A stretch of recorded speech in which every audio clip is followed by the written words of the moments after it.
Let me know when we're live on 94 Radio. We're live on 94 Radio. It's been a long time since I've been on a radio show podcast with either of these gentlemen, old friends of mine. We've got a lot of stories to tell. Hopefully tonight we can get through a few of them. Only a few, please. The official title is Running a Culture. We're not going to talk about running. We're going to talk Please about not. the culture side of, I don't know, society. And I know it's been thrown around a few times tonight, the C word, community. Coffee raves. Coffee raves and whatnot. No, but for real, it's an honor to be beside you too. We've come a long way. Like you said, our grey beards, and we're finally here. We get to get Jake before he takes a little detour up north. Damn, what a crazy time to be talking to you guys on the couch. Eh? And at least we got it filmed, captured, locked in for eternity. Amazing. But firstly, I'd just like to, for people that don't know, give yourselves a slight introduction. I just want to preface it with we both represent institutions, but these views are our own, and they do not represent the institutions that back Wow. us. Very, very Fair good. enough. Thank you, Paul, because I would have never thought of that. Yeah, I was so- just going bang, bang, bang. It's not Hayden Manuel, it's Hake. Oh, you gave him a government name, bro. Not part of Puma, not Paul Ward from 9-4, and not Jake Lipman from Shelf Life. We still Shelf Life? Yeah. Till the end of the month? Bros, shelf life maybe a bit longer than the end of the Okay. month at this stage, but we'll get into that. Okay, so yeah, just give the people that don't know a quick introduction. Hayden, quick please. I know you got a long list. Yes, man. So, Hayden Manuel, aka Hake, the Fat Cat, Cape Town boy, head of sports style at Puma, South Africa, lifelong sneaker, art, fashion, culture. It's my whole life, and I'm grateful I get to work in it and earn a living out of this thing. Dope. Jake Lipman. I'm currently the brand and marketing manager of Shelf Life. Was originally one of the three who were around back in the day when Shelf Life started. I'm a lifetime 9-4 member. One of the OGs. Whether I can run or not, which is a whole other conversation we'll get into later. Ex Cape Town Electronic Music Festival, ex Red Bull Studios, ex Spook Matambo and Machiniwam. I've lived many lives and very glad and grateful to still be living one. Beautiful. Well, thank you, gents. And me, myself, and I'm Paul Ward. I'm a film director, but I've also been involved in cultural collectives for a while, and for the last 12 years, the 9-4 has been my community side project, which is basically a full-time commitment, life lesson learning experience. And the talk is called Running a Culture. My first question is, what the fuck does culture actually mean to you guys? What is that word? It's used everywhere. How do we describe that word to yourselves? Because we know the brands want to find a way into it. We know in my world, advertising, it's always about redefining culture with your slogan or your movement. But what is culture to you two gentlemen? So I guess like my definition of culture is like a uncodified group of rules and regulations that a bunch of people subscribe to, and then those intangible things then dictate. They manifest physically through clothes, language, art. So it's not one thing. It's a shared collective. That people interpret and they use to guide themselves through life. Yeah, beautiful. Don't know how much more I can add to such a succinct answer. Yeah, man, it's a really interesting question these days. I think, as you touched on there, I think a lot of brands, a lot of the things I've been involved in, been very lucky to be welcomed into, have been diluted a hell of a lot, and have been sort of have been commodified. I think culture now, where we sit today, is a commodity. It's a currency that some brands, some movements, some scenes use to be able to sell on to other things. But I think very much like what Hake said, culture came from this idea of your tribe, of figuring out something that you loved that sort of aligned you and made you akin to somebody else. And I suppose with three pretty old men sitting on a couch, there was a time, which is strange, which is that if you saw somebody skateboarding in the street, you had a very, very small niche sort of golden thread with them. Yeah. You had a commonality with them. There was a time where if you saw somebody wearing a pair of shoes that was a different color, you had a kinship with them, because you couldn't just get colorful shoes, or you couldn't just get a pair of whatever the model was that you really wanted. I think in our culture it came from niche society. If you heard somebody playing a specific techno song or listening to a specific underground hip-hop artist, it was like it really gave you a kinship, it gave you a connection with somebody. And I think that like popular culture saw that and they were like, oh wow, this can really be packaged, and we can take certain pieces out of it and it can sort of just be packaged to the masses. So I think culture is a bit of a dirty word, as we'll get into with community. I think these things, and specifically now around Cape Town Marathon, you know, it's really, really prevalent of people trying to cash in on running and all this kind of stuff. And I think, as Hakeem alluded to earlier, which was amazing, is like people take pieces of it and not the whole thing, and forget that culture and community actually means people, as opposed to just product on Instagram and what the after movie looks like, you know? I'll give you, sorry if you were done, Jake. I'll give you an example of like how this old thing, like a big example of how culture changed my life. I remember before like internet and social media and that, like thought I was the only guy who was into shoes in Cape Town, because like nobody else was into it. I didn't know anybody. Like my friends, they were into it, but not like I was, like on the internet and all that. And I don't think I've ever told this story publicly, but one day, this must have been 06 or 07, I picked up the Southern Mail. Now, if you're from the South, you know the Southern Mail back in the day was, if you were in there, you were a celeb, you know? And then I read an article, and I saw it was an article about a new graffiti store called Shelf Life. And they in the article, they said they stock international brands like LRG, which was quite big at the time. I was like, nah, this got to be fake. Who brings this stuff in? I was like, okay, cool. One day I jumped on the train and I took a mission to town, and I walked into the store and I was like, oh, this is crazy. And then Nick, who was the owner, was packing out the LRG hoodies, and he saw the shoes I had on. And Nick and I didn't know each other at the time. And it was a pair of neon 95s, and that time 95s wasn't big in SA. Like you had to know about it. And he looked at my shoes like, damn, where'd you get those? And I explained it to him, and we've been like close mates ever since. Like, and I even up in sometimes ended up. I used to be at the store so much after that. They were like, yo, bro, you're here. Do you just want to come help out sometimes during the busy period, make some money for doing the same stuff you were doing here for free anyway, you know? And that's where Jake came into my life, and we've been broskies ever since. You know, that's like a power of culture. And it's not even about shoes anymore. It's just about a brotherhood, you know, a connection. So I think you said something amazing there, which I think a lot of people don't realize is the context of our culture. Damn, where did you get those? Yeah. This thing of like, where did you get those, meant that you had to know that those were the things that you wanted. Yeah. You had to be at the right place at the right time, and you had to really be invested in something that didn't have money attached to it. There was no reseller market. Yeah. You didn't know that they were going to be important in the future. You didn't buy a pair of neon 95s because it was going to be important in the future.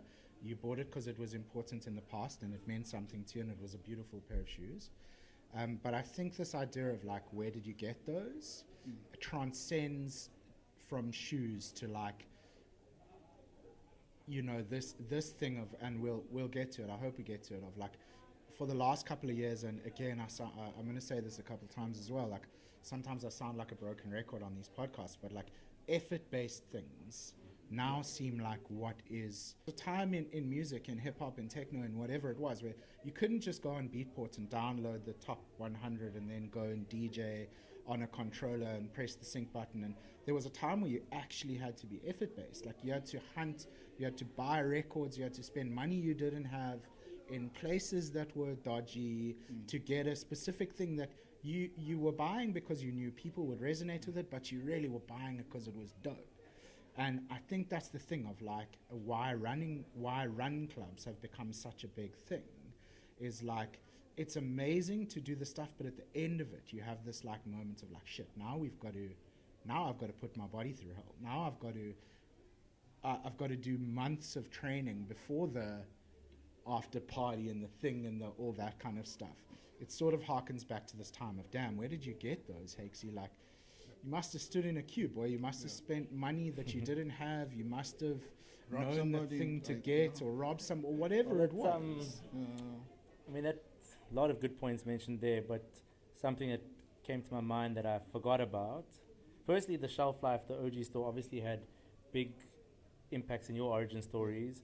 And I was a Southern Suburbs boy until I was 18. I didn't really know anything about any of these subcultures, but through being a photographer, I was allowed into this sneaker streetwear culture thing that I knew nothing about, where you guys had been sort of, from what I see, living it for years. But it was the Yeezy 1 shoe launch. Yeah. I didn't really know what the Yeezy 1 was. Someone from Nike hit me up because I was taking nice photos, and they were like, can you be at this launch on a Saturday morning? And you're talking about the I was effort. Yeezy 2s. Yeezy 2s. Yeah, okay, yeah, Yeezy yeah, 2s. yeah. Sorry, you see, memory. But it was a long time ago. Yeah. But I remember you had to, like, I think Nike just put out something Sorry, on... Yeezy was with Nike before a lot of... Oh, yes. Yeah. Sorry. Yeah. For a lot of people who before, don't know. Yeah. So, yeah, the OG ones. And I think Nike put out a tweet the day before, and you had to hit that up, and there was like 20 pairs, and only the people that really knew were on it. And I had him first, by the way. maybe one of the first... maybe one of the first memories I have of Jake is quite a traumatic one, where someone... He just got these limited... Yeah, and that back was- then it was yeah. fucking limited. It wasn't like fake limited. They're worth about 60K now, by the way. And someone went and ripped that box to shreds and said it's just rubber and leather. It's just rubber. Obviously, he was coming down Because he from didn't get the pay. yeah, and it was quite a thing. But anyway, Damn. that was that was our origin. Some of how we were all in that line Yo, I'm triggered. that one morning. That's Just for the trauma record, I bonds, was B. in the line. I was That's next to the trauma line bonds, with B. mine on already. Or someone didn't rock up at the line, and I got offered to buy a pair, and they said they would buy it back. The shop was going to buy it back for like extra money straight away, but I didn't even have that much money in my account, so I couldn't even buy the pair that was available to me anyway. But I think it's quite special that we were part of. I think I didn't even see it as culture. Let's say the birthplace of culture is a scene. Yeah. Then it gets broad if it sprouts enough and enough attention, it becomes a culture. But we were all there, Yeah. and now we're all in positions where we can, in somewhat, sort of grow culture, or we can play Contribute to it. contribute to it now. We now are Yeah. people that were part of something real. And my next question is like, what makes it real? And maybe what was your first experience of, I want to say, a scene, because I think that's the birthplace of a real scene, and what scene was it part of, because and what made it feel real. And I think this is the thing I'm trying to unpack now that everyone is trying to claim it. What is your first experience of a scene? Was it music? Was it sneakers? So And what made it feel real and I'll special? jump in first. So actually, my first experience of a scene wasn't even like sneakers. Like, me and my friends were all into it, like that I met afterwards, like Zayd and Rolo and all that. But it was just quite small. I think my experience of a scene was like when we started doing like BMK and stuff. As like when we brought all these different worlds together, because we were cool. We were very cool with each other.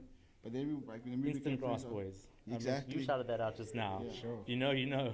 And then like I started hanging out with Paul and Nikki, and then you guys started, come to this spot, and I was like, damn, this is crazy, because I was just like a brew from Grassy Park, you know what I mean, that just like shoes and stuff, and like got a little buzz of that, but like I wasn't like tapped in.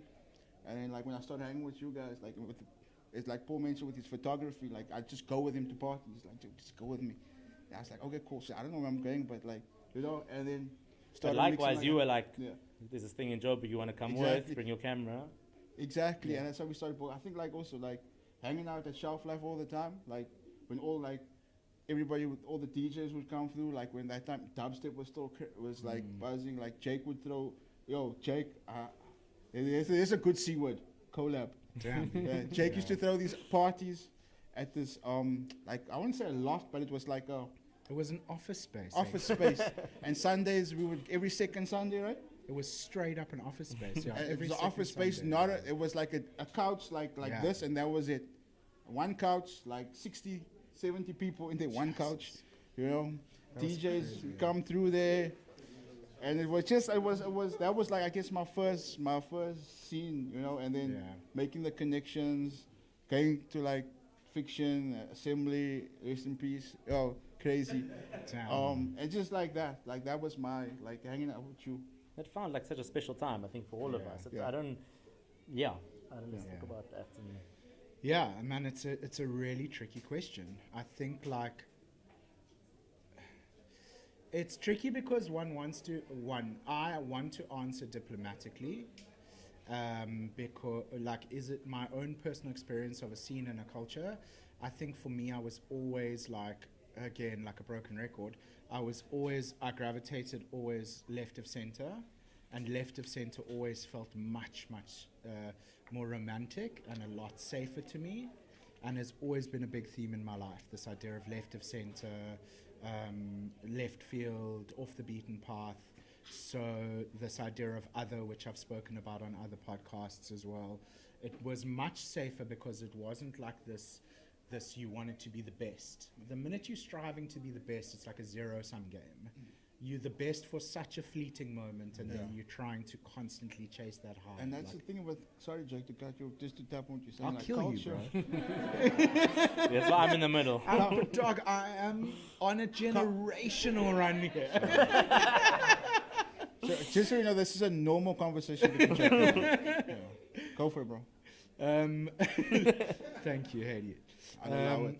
No, I think it's like, I just want to impress this idea upon like, and I'm constantly trying to do this and a little bit conscious of it, of like trying to impress this idea upon this generation that's coming up now of like, you know, you ask what makes it real. Reality makes it real. Your feelings about the thing make it real. You being romantic and like besotted about something, regardless of what other people feel about that thing, I think that you either have a chance of somebody else being obsessed with pottery like you are and finding a community in pottery and then realizing, fuck, pottery is really cool and it's actually this little scene, or you do it and the scene is a scene of one and it's your own little thing that you cultivate and you love inside. It just so happened that the things that I loved resonated with other people in this same very special insular way with them, of like, I'm spending way too much money on rubber and leather here. I'm spending way too much money on things that will never be worth anything, but I love them. They remind me of toys from my childhood because they're colorful and I can keep them and they're weird, and maybe a collab comes around and it's with somebody fucking like Yeezy. You know, that shit wasn't on the table back then. It wasn't like, collabs are inline now. Yeah. You know, Fez and I were talking about this earlier. Like, collabs are an inline thing now. It's like you have your inline line and then you have your collab line. And even in like the mass-produced lines, there's like collab shit and it goes there and blah, blah, blah.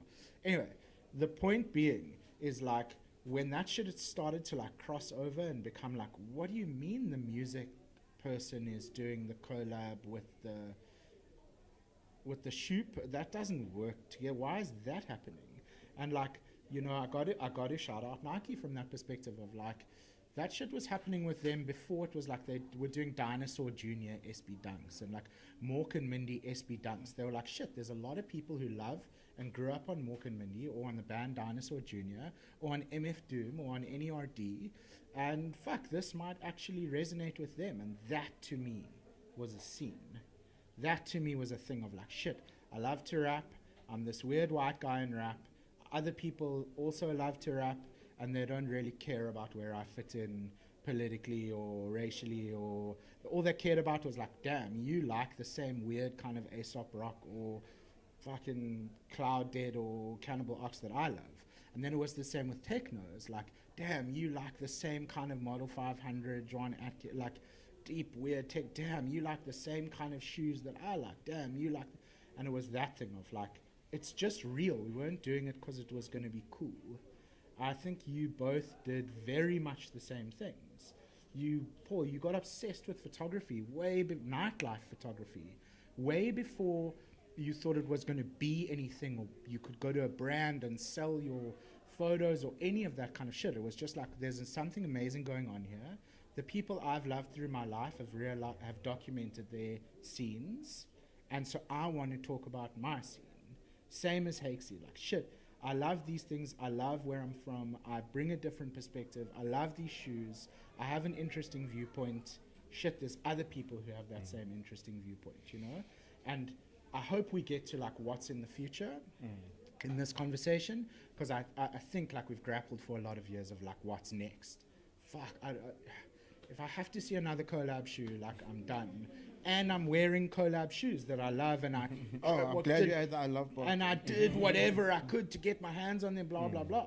Like, there's got to be something that comes from this, and I think that we're at a really interesting precipice now of what happens next. Yeah, but I think, back then, it was real because it took, these things you said was because it was real, it was because we took effort, and it was like an interesting time of the internet because I feel like Bro, MySpace, sorry to stop you there. MySpace. It wasn't a generational run. Sorry. But it was MySpace felt like my first culture thing of like, fuck, there's other people out there, not just in South Africa, they're all around the world. That blogspot. But it was like the nice time where it was connecting people and making people are doing interesting things bigger, and then it became this thing where like it was just like everything was everywhere, any shoe is everywhere. It tipped over, and the internet then like what made things so exciting then sort of fucked everything up in a little way. And I think that's sort of like, if we're gonna take it a little bit more to the present time, is like now that, I don't know, virality, or if that's the word, like this thing of being quick and viral and online and like, and also this like online connectivity, which is like supposed to make us feel connected, but therefore actually makes us feel alone. And then the C word becomes like, has this moment to shine where community, like real community, like becomes important again. But how do we find this community now that we're like, everything is everywhere? Like back then, I don't know, I just fell into it and was obsessed with it. Like I didn't have choices in some way. I just like, it was real because there was no other way. I don't know, it just like felt like magnets. You just found your people and you lived there. And now it feels like, it's like when you got DSTV and you had SABC and you had all the fucking channels and then you didn't know what to watch. And then you feel like empty. So I don't really have a question, but I guess Did it's about DSTV make you feel empty, Paul? No, but it wait. Fuck the culture. Let's unpack that. Okay, no, but for real, I remember watching a channel, and it was like the channel I said was Cartoon Network, and I always fucking just wanted to watch Cartoon Network. But then I was thinking, what was on the other channel? But even though that was like the channel I wanted to be for the last 10 years, but it's because everything wasn't. I don't know where we're going with this, but no. But I like it. I love that sometimes like a podcast or a conversation is a finite set of things, and you ask a question, you get an answer. What do you think in that that being? Okay, just go with me here. Okay, my pills are kicking in hard. What do you think in that conversation of you watching Cartoon Network and loving a thing and thinking about the other things? What happened of that? Did you stop watching TV? Did you get disillusioned with TV? Or did you just decide, like, fuck it, I actually want to do something with my time as opposed to just sitting here vegging watching TV? I mean, No, let's... I don't know if we're talking real or metaphorical. Because this is the thing. I feel a little bit at the moment, and again, a conversation we've been having over the last couple of days. I'm feeling a little bit at the moment like I'm watching TV, and I'm watching all the shit that I love, and there's just all this other noise, and I'm wondering what's on all the other channels, and everybody's putting a Cartoon Network now. There's 50 million different Cartoon Networks. What do? Do you switch the TV off and walk away and make your own network?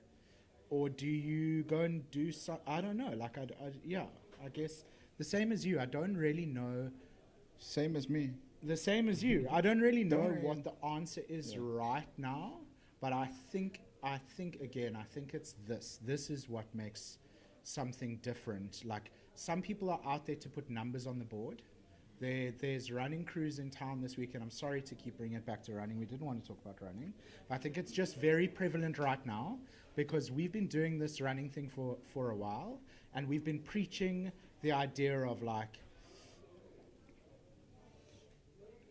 this is a thing. It's not just like a performance thing. Like I don't run because I'm going to be the fastest run in the world, and I realize that it's a very performance-based thing and blah, blah, blah. There's all this context to it. But we've been sort of preaching and carrying this flag of like, this is a fucking culture moment. This is not just a performance thing. And now I think people are catching up to it, and we're seeing it this weekend. We're seeing it in Berlin. We see, they're ahead of the curve. Like going to Berlin Marathon and seeing how the Braves do it compared to some of the other crews out there, you can just tell that this thing is real. It's tangible, I think it's the same with something like this. Like people sitting in a room, talking. Some of it is tangential, some of it is bullshit, some of it really resonates, but it's actually about the people who are around it and not just like putting numbers on the board so that you can show your boss how many people were at the run. That's cool. That's a fucking great byproduct. It means something's catching on. But I think that this is the kind of stuff that still resonates of like, with Shelf Life, we say, been here, still here. Yeah. We were there way before all the shit was cool. Maybe at some stage it falls away and it dies down and we'll still be there, The 9-4, it's running Cape Town since before you cared, 100%. I don't know, if this makes sense, but I saw a little video the other day. This guy was talking about the 3 stages of a New York nightclub, but it's not actually about nightclubs, right? It's like you build something cool, all the artists, all the people come. Wait, there's 3 stages. Let me just. It becomes cool, and then the Wall Street tech bros come. That's you making the most money, but then soon after that you have to shut it down. And he says like, when the first stage is when you build it, so all the cool kids are coming, everybody that creates culture is there. But then it gets out, word gets out.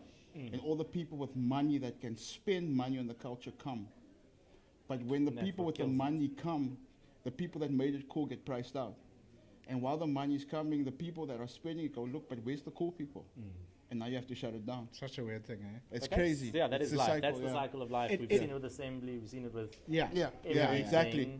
And also as the founding pioneers of the cultural movement, you also at some point want to reap some rewards because you've probably been grinding for nothing. Grinding and putting in, so then someone cares about you and you want to have some fruit from your labors, but then it's such a fine line before it all disappears. So I'll tell you something amazing that I once heard. We hosted a Red Bull Music Academy chat in Joburg, like a whole symposium for the weekend.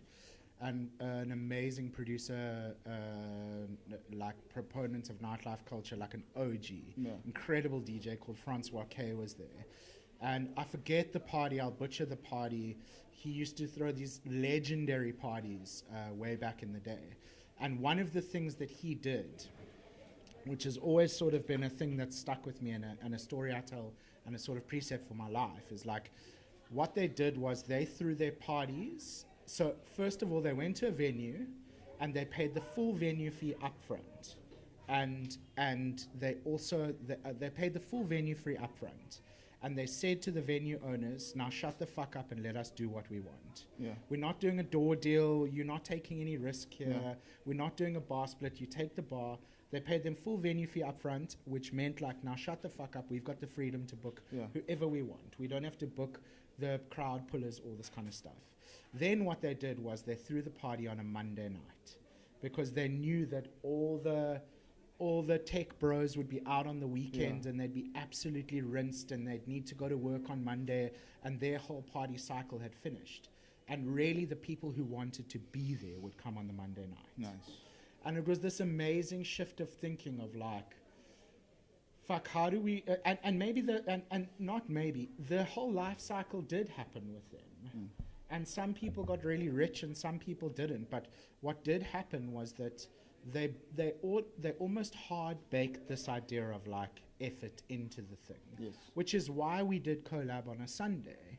It was where you could play whatever music you wanted. People would draw on the walls. People took photos. Incredible people, which we've spoken about before, like came from those days. But the idea, and eventually Cold Turkey sprouted from that. The people who ran Cold Turkey met there, and the people who were running the parties, the dubstep parties at Fiction. Yeah. What was that It party came from the called? jungle. No, the Step Up. dubstep. Step Up, Yeah. Sophia and Dorian Yeah. and Aisha and Josiah, they all met there and went on to do Cold Turkey and all this kind of stuff. And Sundays was like a hallowed day. It Yeah. was like all the douchebags wouldn't be there, essentially. And I think that there's something to be said about how we do this moving forward, of like, how do you build this in? It's what you've always done with the 9-4. It's been amazing to be like, how do I get in? You show up, and then you show up again, and then you show up again, and then you show up again, and you carry on showing up, and maybe you'll get kicked. And maybe you won't, and you don't bitch and moan about that. It's always been an amazing thing. I haven't been around anybody who said, like, why the fuck didn't I get the da-da-da-da-da? Yeah. And it's like, well, where have you been? Because if you were there, you would get it. And I think that this effort-based economy of, like, you do the thing, Yeah. you show up again and again and again, and all the fucking extra stuff is a nice byproduct. It's the same like with me, like when people want product. You know what I mean? Like, bro, you wearing my clothes is not gonna make your rap career. You know what I mean? Like, Sure. you're just gonna look nice in your trash video. You know? It's like, yo, how do I get involved? It's like, yo, baby, you just gotta do what you gotta do. And like, you gotta show up, you gotta be consistent. You can't put a one song and expect the brand start fucking with you. That's not how it works. Like, you gotta be at least an album in, two mixtapes in, you know, to show that you're not here just for the clout. 'Cause you see people coming now, celebs are DJs, and now they're not DJs anymore. You know, I see the twinkle in your eye, there, Jack.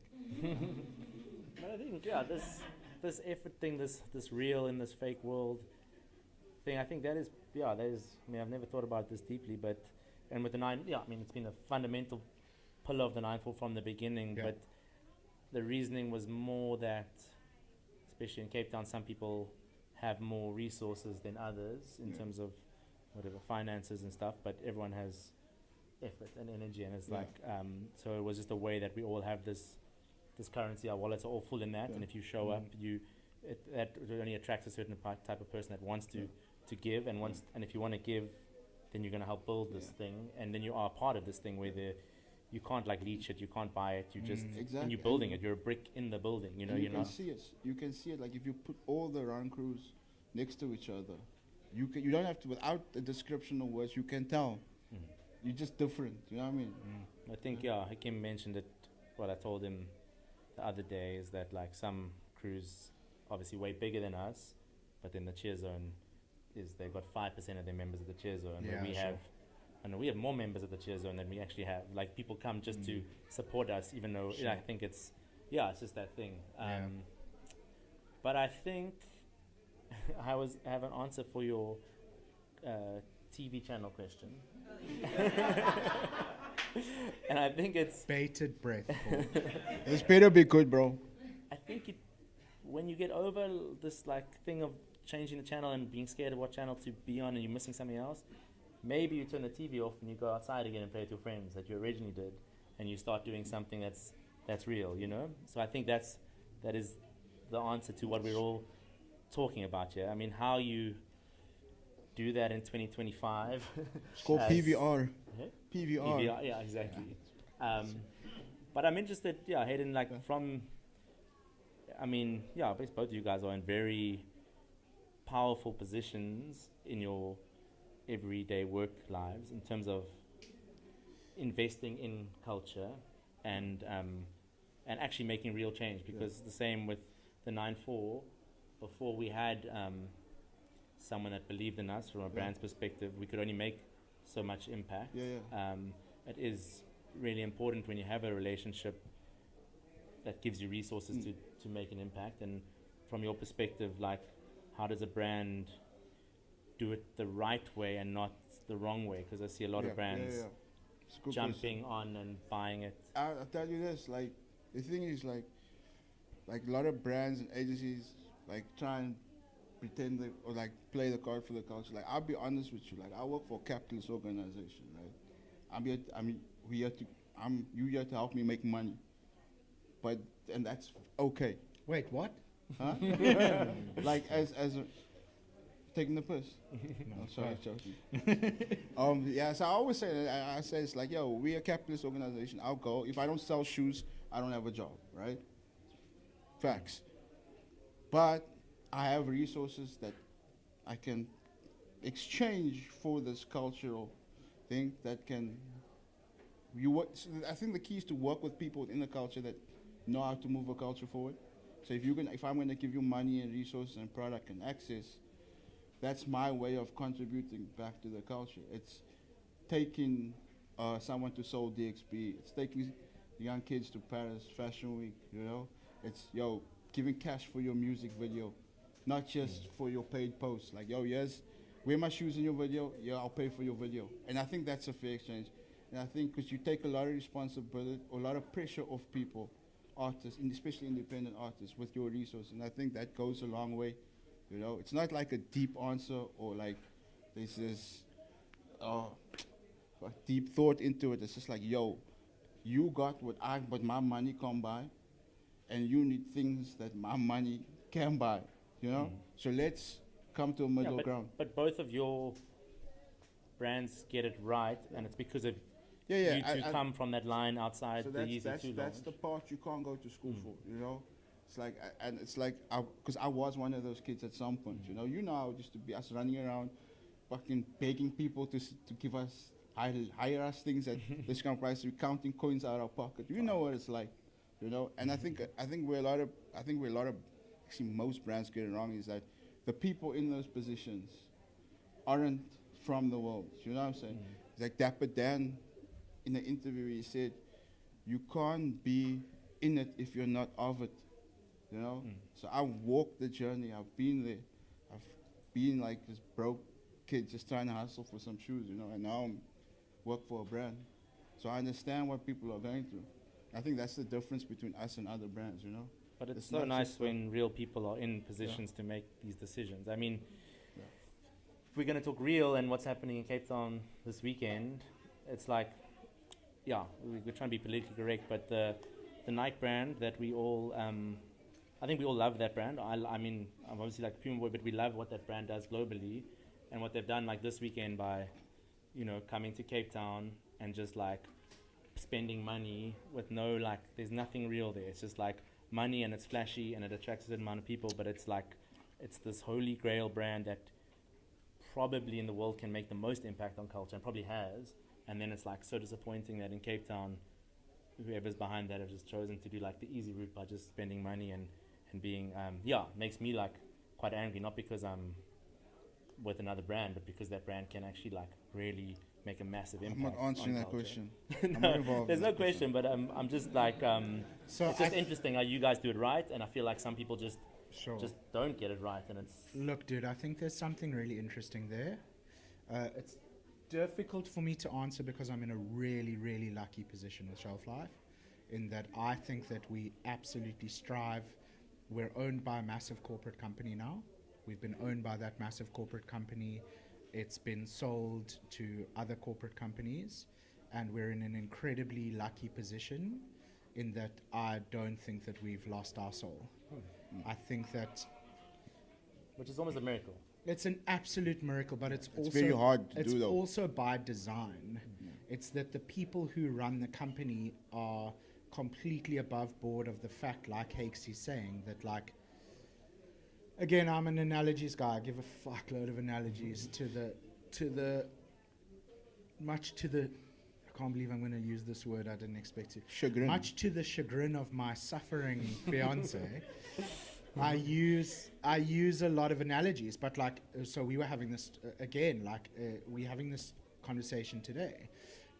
70% of the stuff that a beautiful brand, Kith, amazing, full of culture, opening incredible stores, doing shit that really is a North Star for a lot of us, doing community and or more so maybe advertising work within the sneaker world, because they're so good at it. They're so on point. Their collaborations are fantastic.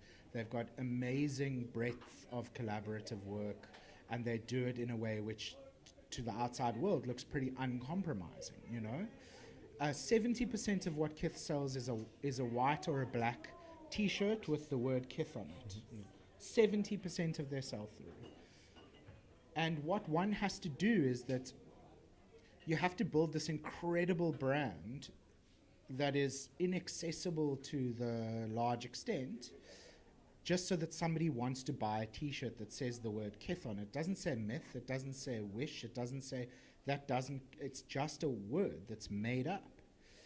And that idea is like, you've got to build all of this stuff outside it that gives it the cultural credibility and the want for people to align themselves with one another when you see somebody else wearing a Shelf Life T-shirt in a video or in the street or internationally or at their show or being proud to wear that thing. You know, we sit alongside other brands who give us incredible product, who we've got a lot of exclusive stuff for.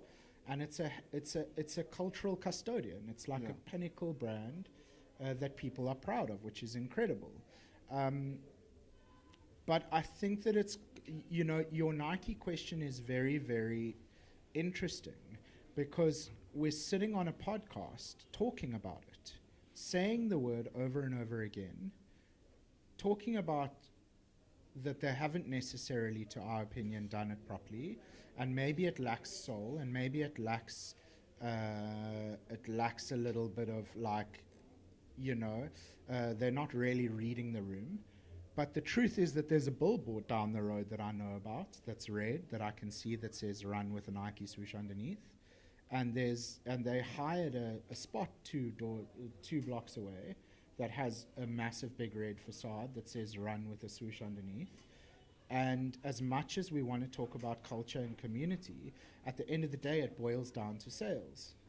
And here we are talking about it, putting them on blast, giving them free advertising, and a lot of people are still rolling up and putting it on their Instagram because it's a pinnacle brand. I think that maybe in our world, where culture and community and love and support for one another and all of this good shit is the real stuff, this brand is doing what a brand does. It's selling shit. It's selling. It's their shoe. They're selling shoes, man. They're still running a lot of stores. They still are the biggest selling brand. And for them, maybe it's just a big billboard up the road. And the higher ups don't really care about, like, what the photos looked like after and how many people were there, and did somebody absolutely love the Major League DJ set, you know, like.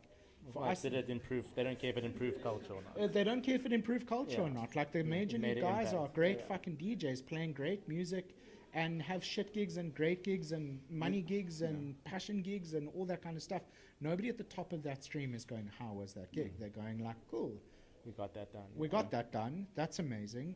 We constantly, slowly built that. And it's also, the reality is, if you're not selling shoes, the resources can't come into culture. So you need to make that. Like the 60% of the business, and this is for all brands, that we don't market, that you don't see, the stuff that's at your mass-produced stores, those shoes run the fund, stores. you know? Yeah.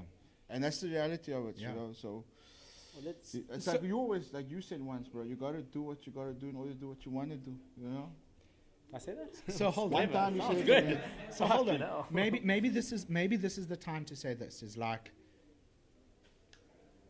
stop worrying about what's on all the other channels. Yeah. Just watch Cartoon Network. Nickelodeon. Watch Nickelodeon. Keep your head down. Do the thing that you love, regardless of if there's crazy other shit on the other channels, and maybe you'll watch that at another stage. But it doesn't matter that these O's are up the road, these O's are down the road, these guys are here. It's not a zero-sum game. And exactly. And so you've made your own channel, and we all subscribe to that channel, and we're watching that channel. And sometimes we flick to another channel, but this is the channel that I love, and this is the channel that you'll find on my TV.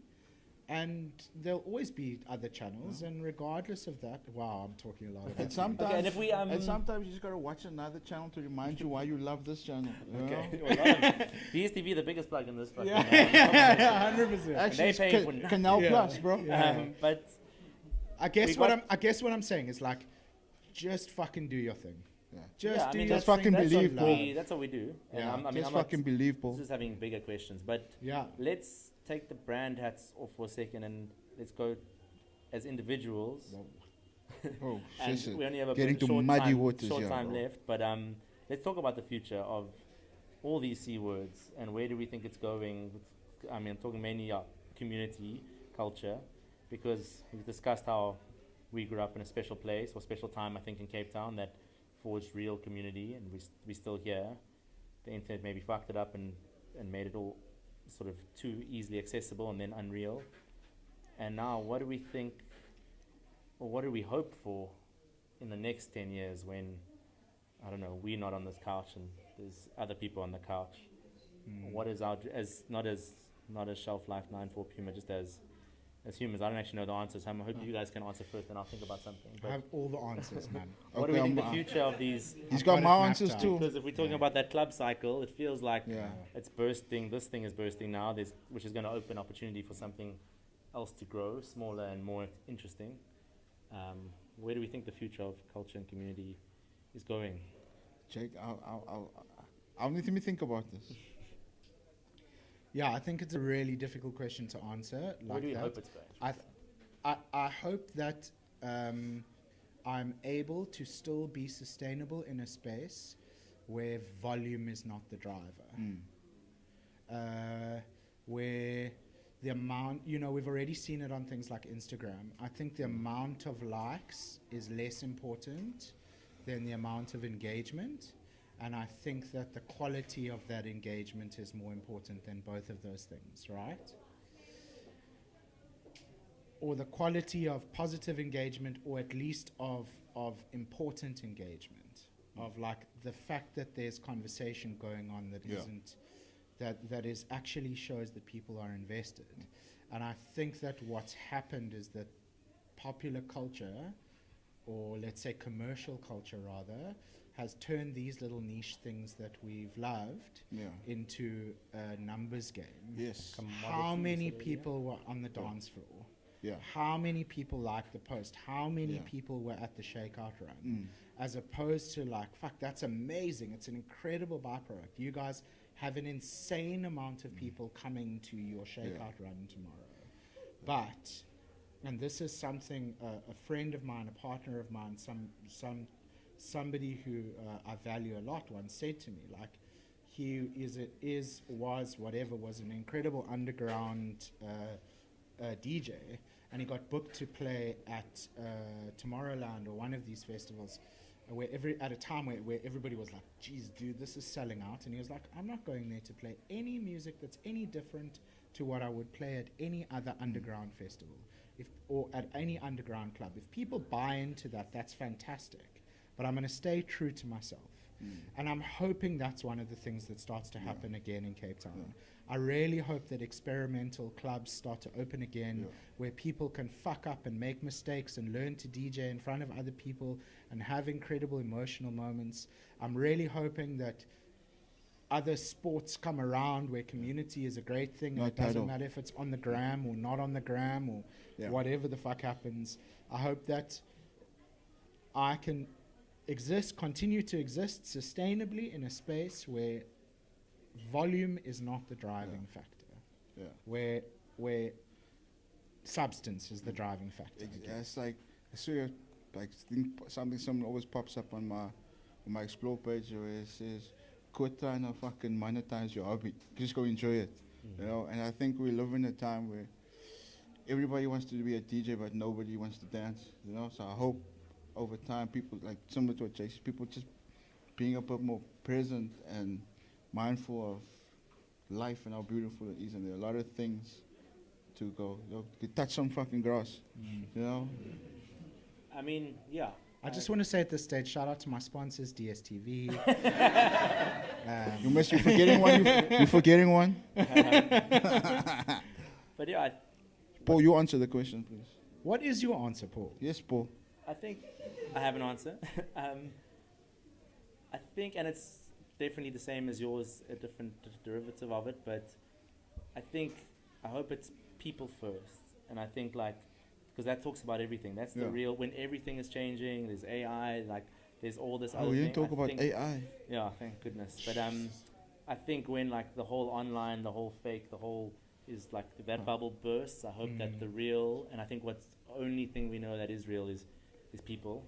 And I would say people, we're talking about running a culture, people run culture, and people in your organizations are really good people that understand it. And I hope that, humans interact with humans to build things again. The smaller, the lesser humans that have 10,000, 20,000 Instagram people, just like the right people get a chance to shine and to build and to create. Because I mean, back then when we were starting out, it wasn't because of your Instagram. It was because of that chat we had in the line. And I was like, fuck, I want to fuck with Jake and Hake, because even me as a Southern Suburbs boy, I don't know, people let me in not because of anything, but because I was a real person, and they You've been felt diplomatic. even though that we were different. They weren't awesome. But I think I hope the future of culture building gets people first. Hope it gets a new name. Yeah, a new name. Yeah, But I think all goes back to where it was, where like online community is offline. I think this offline, we've been tagging the whole time, like online on YouTube. We fucking stoked that we playing this on YouTube, because then the homies in Berlin can listen, and it's the first time. It's like a big thing for us. But I'm more excited that we're offline at 34 Lute Street. Yeah, sure. And I have people coming from Joburg and from other crews around Cape Town and Natal coming to this spot with their bags, because they want to meet other people that are like-minded, and they're dropping their bags off and they're hanging out here for their first 5 hours. And it's a safe place. Yeah, it's a safe place where you can hang and meet other humans that think similarly or feel similarly or not, but care similarly and love similarly. You mentioned those words. It's like corporate white-collar people in the building. There's artists in the building. There's a couple of scammers in the building. And But we're all friends, we all, And I think like Couple of scammers on the couch. for me with the 9-4, I think this idea of space, which is a physical thing, was when we were getting approached by different brands, and they asked me what did I want, and I wanted to be able to have a space, because I wanted a physical. Not the third space. This was before the third space. It was a physical space because I didn't want to have to go and, again, how does this become accessible to everyone? Have to spend 200 Rand on a meal to hang out after a run. If we have a space, we can just sit and hang. So I think this idea of space, and which is again a real tangible environment where humans can interact with humans rather than online. I think that's the exciting future, and that's where the bin on Harrington Street was like a tiny little gallery hub that inspired half of Cape Town's creative ECDs now, or whatever, back in the day. It's like, I think, a space where humans are sitting at a table talking. That's where culture is born and thrives, not on Zoom chats. Long may it rain, my brother. Or Teams. Or Teams. I really do. I completely resonate with that, man. I think to get back to the space of like smaller, build it in a sustainable, rad way is a wonderful thing to do. Your nails are beautiful, Paul. And also running, you can't fucking run online, so you have to be together to run, which is a real, that's why the running bubble is so big, because we all want to actually be together in this community thing, rather than. It's so funny. It's like I know that we've got to wrap up, but like I know going. the boss. We can extend a bit. Amazing, thank you. Listen, my invoice every 5 minutes. Which one of you is the boss? I keep Ali is the boss. Yeah, that is true. There we go. Of me too. I keep going back to this idea of music because it is the blueprint to what could, might, will happen now. With like running culture and all this kind of stuff is like, damn it, I had a powerful thought and now it's gone. No, so what happened was that when online started to happen, you saw a lot more of music being able to be a commercial entity, right? You could now share the party, you could share it online, you could get more people there, you could get more brand interaction, you could get more, all of the shit that becomes part of a capitalist society and something that wants to, and people that want to be millionaires, billionaires in a capitalist society. But I think that as much as it exploded the thing, it also killed it. You didn't really have FOMO to not be at the party anymore because you could just see the pictures on Monday.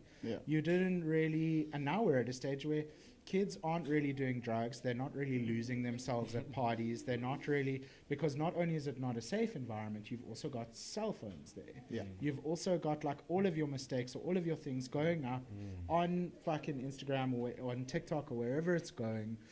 And you see these big shows and there's just millions of cameras up and all of that kind of stuff. And it's sort of killed the club culture, killed the party a bit. It's done all of that. But I think going full circle again, of like you see the way that Tyler the Creator dropped his album. He was like, leave your phones at home. You can see clubs like I mean, Burkhan, obviously the most famous one. I won't put any other clubs on blast, but like, don't take photos here. Yeah. Well, you Just can't. Your let camera us- is covered. exactly. Every camera is covered. Please don't that's tell what them I my mean. Behan Yeah. stories.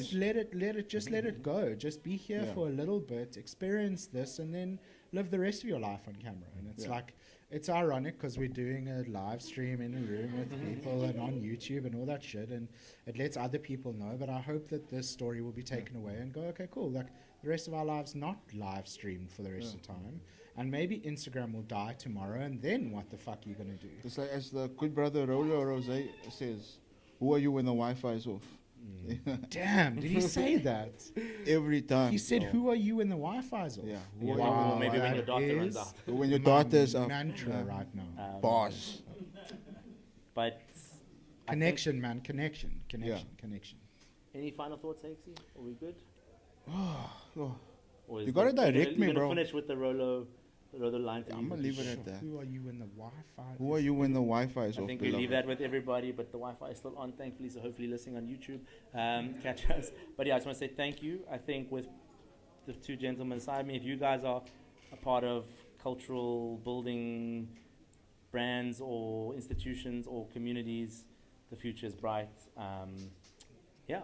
Thanks, my let's brother. Go back to Thank the you. music because that's where culture starts, and we've got a dope DJ, and let's get on the balcony, have some drinks, have some fun, and chat in real life. Right back at you, Warden. I just want to give you, in front of everybody, I know that you will hate me for this. I want to give you your flowers, my brother. You fucking built this for so many people. Continue to build this with your blood, your sweat, your tears, your money, your energy, your time. Like, I think a lot of people are amazed when they're like, dude, 10 years, not fake 10 years, not we started our Instagram 7 years ago. Dude, you've been doing this in and out for 10 years. There's no other crew with a fucking clubhouse. There's no other crew that's consistently putting out race kit and movies and culture and community and doing all the good shit for their people as much as you do. There's obviously a lot of people helping here, but well done, my brother. This is a beautiful thing. Thank you. Okay, let's get on that balcony. Thank you, everybody. Shaba. Cool. In the words of Delish, cool.